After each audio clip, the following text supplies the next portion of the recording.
嗨，大家好，很高兴又回到了我的频道，我是 CJ。目前我所推荐的交易所是全世界排名第3大的 Bybit。现在只要使用我的注册链接完成注册，并且首次储值和交易，就可以获得3万U哦。如果还尚未完成注册的伙伴，请赶快使用我的注册链接完成注册，才不会错过我日后的优惠活动。好，我们就可以看到今天第一则新闻。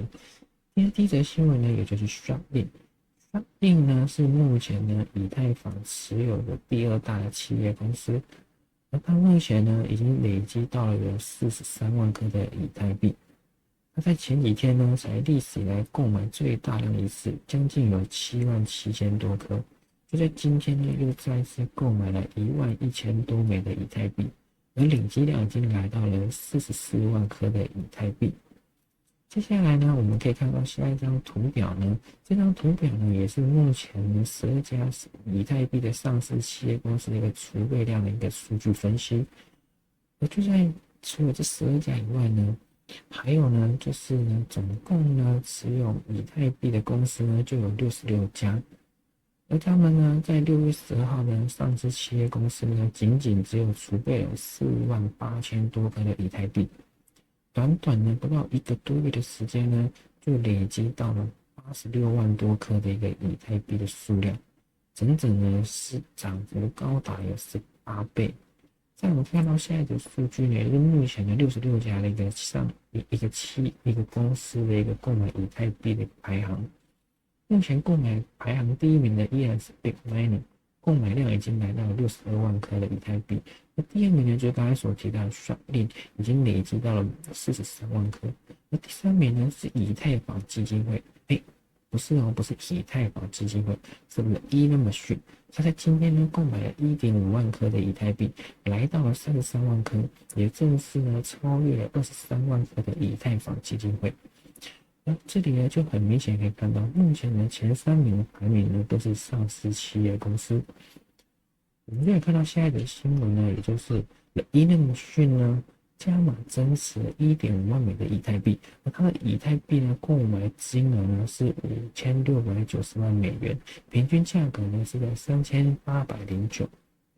而他这一次呢，除了购买这一次以外呢，日后呢，他还会以4.07亿美元呢持续购买以太币，所以这样呢，他还会在他上市纳斯达克以前呢，再次购买累积量要达到40万颗的一个以太币的数量。所以呢，未来呢，以太币呢都将是企业的一个之战。除了这里呢，还有呢就是联准会主席呢鲍威尔呢在昨天呢放鹰了。就昨天呢，联准会呢公布的利率呢是维持不变，而投票的结果呢是以9比2，只有沃勒跟鲍曼呢是投了反对票，是希望能立即的降息。而这一次呢，已经是连续5次没有调整利率了。我们就可以看到，下一次9月份是否会降息呢？在9月份的一个预测值呢，很明显可以看到是维持不变呢，高达了有 60.8%。而在6月的时候呢，会降息的机会还有 75.4%，到了今天仅仅只剩下了 39.2%。我们再回到刚刚的新闻，而联总会主席呢，他已经放出了消息说，9月份可能不太会降息，因为呢，目前的一个关税政策呢，有可能会影响到通膨，所以呢，他还会再进行一段时间的观察，而这也就造成了美国的一个美元呢涨幅高达了 1.1%， 另外呢，在很关注的一个美国国债2年期呢，也涨幅高达有 3.4%。而以其他呢，美国的一个标普500、纳斯达克还有道琼工业指数以及比特币和以太币呢，都是在下跌的。这整体呢，将是对未来的一个股票啊、加密货币的走势呢，这都是相当不利的。再来，我们看到另外一则重大消息，就在昨天也有另外一份报告出炉了，也就是加密货币报告，总共页数呢高达有163页。那这163页呢，是由年初的时候呢，总统所发布的一个总统数位资产的市场工作小组，而它所汇整的内容呢，是经由了财务部、商务部跟 SEC 还有 CFTC 的一个相关的建议，汇整成了大概有163页的一个内容。而内容呢，主要呢是提到了相关有 DeFi 还有稳定币，以及呢战略储备资产。不好意思，这一次没有战略储备资产，因为在战略储备资产呢，它是呢还在财务部呢做进行一个审核，目前的内容呢还没有进行决议，所以呢是还无法对外去公布的。再来呢，在总统数位资产管理小组里面呢，就有提到了几个重要的一个监管建议。第一呢，就是呢，目前呢一定要有一个自行保管加密货币的一个再来第二呢，就是如果使用呢境外的一个数位资产的账户呢进行的一个转账呢，也是需要有缴税的。而且呢，如果你在这个加密货币里面呢转账金额呢高达有$10,000的话呢，就是要进行缴税。再来第三个呢，目前呢，在使用